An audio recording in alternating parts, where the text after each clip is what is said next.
បាទសួស្តីបងប្អូនគ្រប់ជំរាបលឹកបងប្អូនពីចម្ងាយបាទខ្ញុំសូមធ្វើវីដេអូបង្ហាញពីរបៀបបង្រៀនកូនសត្វព្រាបឲ្យឆាប់ចេះស៊ីចំណីបាទអញ្ចឹងកូនព្រាបនេះវាមានអាយុ25ថ្ងៃឯបងប្អូនបាទអញ្ចឹងយើងបែកចេញពីមេមករយៈពេល3ថ្ងៃបាទអញ្ចឹងថ្ងៃទី1យើងបញ្ចុកចំណីកូនខ្លះដើម្បីកុំឲ្យវាបាក់នៅចំណីព្រោះធ្លាប់មេវចុកបាទពេលបន្ទាប់គឺយើងយកមកដាក់រួមជាមួយនឹងព្រាបដែលចេះស៊ីចំណីបាទវាខ្មៅឬវាចេះស៊ីចំណីស្រាប់បាទហើយក្នុងនេះមានមួយពណ៌សាក់ពីរនោះវាចេះស៊ីចំណីស្រាប់បាទអញ្ចឹងយើងយកពួកដែលចេះស៊ីចំណីស្រាប់នេះមកក្បាលយកមកដាក់ជាមួយនឹងកូនដែលនៅក្នុងទ្រុងបាទបន្ទាប់ពីថ្ងៃទី2មកគឺយើងកាត់បន្ថយការបញ្ចុក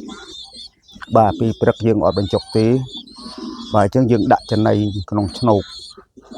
ចំណីហើយនឹងកាតូទឹកបាទពេលដែលវាឃើញព្រាបបងវានឹងចឹកចំណីគឺវារៀនចឹកតាមនឹងវិធីសាស្ត្រទី1ហើយវិធីសាស្ត្រមួយទៀតគឺយើងចាប់ហែកមាត់ព្រាបហ្នឹងដើម្បីបញ្ច្រកបាទយើងចាប់ហែកមាត់វាហើយយើងយកចំណីហ្នឹងបញ្ច្រកទៅក្នុងមាត់ទៅឲ្យវាស្គាល់រសជាតិចំណីបាទអាហ្នឹងជាវិធីសាស្ត្រមួយទៀតបាទអញ្ចឹងយើងធ្វើដូចនេះគឺយើងមិននឿយបញ្ចុកយូរទេបាទអញ្ចឹងព្រាបនឹងអាចរៀនស៊ីដោយខ្លួនឯងបាទអរគុណច្រើនរាល់ការតាមដានទស្សនាបាទបងប្អូនយើងអាច